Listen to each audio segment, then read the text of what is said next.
দেড় বছর পেরিয়ে গেছে, সরকার বদলেছে, যৌথ বাহিনী নামানো হয়েছে, পুরস্কার ঘোষণা করা হয়েছে।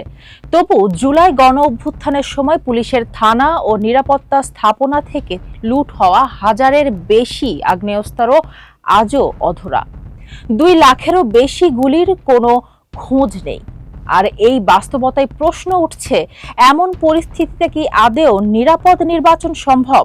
এই প্রশ্ন নিয়েই আজ আপনাদের সঙ্গে আছি আমি, ফারজানা হাসিন।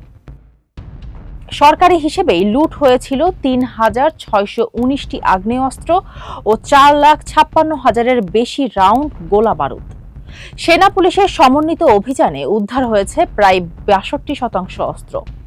বাকি 1/3 অস্ত্র এখন কোথায়, কার হাতে, আর কি উদ্দেশ্যে? নিরাপত্তা বিশ্লেষকদের মতে এই প্রশ্নের উত্তর না থাকায় আসন্ন সংসদ নির্বাচনের সবচেয়ে বড় ঝুঁকি।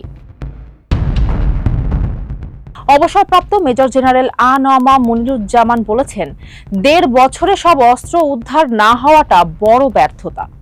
ভোটের আগে এগুলো উদ্ধার না হলে সুষ্ঠু নির্বাচন কঠিন হয়ে পড়বে। এই বক্তব্য সরাসরি সরকারের সক্ষমতা নিয়েই প্রশ্ন তোলে। আর বাস্তবতা আরো উদ্বেগজনক। লুট হওয়া অস্ত্র যে কেবল মজুত পড়ে নেই, তার প্রমাণ মিলেছে বারবার। খুলনা, চট্টগ্রাম, মুন্সিগঞ্জ একাধিক জায়গায় চাঁদাবাজি, ডাকাতি, এমনকি হত্যাকাণ্ডেও ব্যবহার হয়েছে পুলিশের লুট হওয়া অস্ত্র। মুন্সিগঞ্জে এক নারীর হত্যার ঘটনায় ব্যবহৃত পিস্তল এসেছিল ঢাকার একটি থানা থেকেই। অস্ত্র যদি ইতোমধ্যে অপরাধীদের হাতে পৌঁছে যায়, তবে নির্বাচনের সময় সেগুলো ব্যবহৃত হবে না। সরকারের এই আশ্বাস কতটা বিশ্বাসযোগ্য?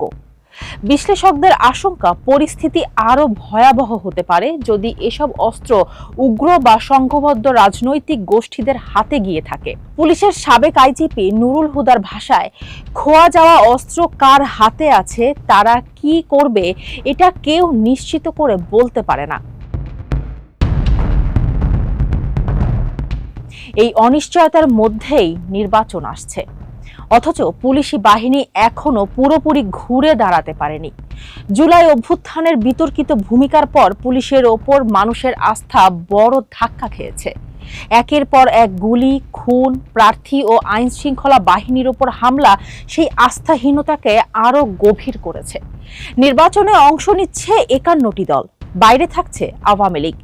বিশ্লেষকদের মতে এই রাজনৈতিক বাস্তবতা ও নিরাপত্তা ঝুঁকিকে বহু গুণ বাড়িয়েছে। ক্ষুব্ধ অংশগ্রহণহীন শক্তি কি নির্বাচন বানচালের চেষ্টা করবে? সরকার বলছে প্রায় 9 লাখ নিরাপত্তা সদস্য মাঠে থাকবে, কিন্তু প্রশ্ন থেকেই যায়, যদি লুটের অস্ত্রগুলোই থাকে অদৃশ্য, যদি ভোটের মাঠে বন্দুকের ভয় কাজ করে, তাহলে ভোটার কি কেন্দ্রে যাবেন? নির্বাচনের আগে অস্ত্র উদ্ধার ব্যর্থতা নির্বাচনের আগে অস্ত্র উদ্ধার ব্যর্থতা এখন আর শুধু আইন শৃঙ্খলার প্রশ্ন নয়, এটি সরাসরি গণতন্ত্রের বিশ্বাসযোগ্যতার একটি পরীক্ষা।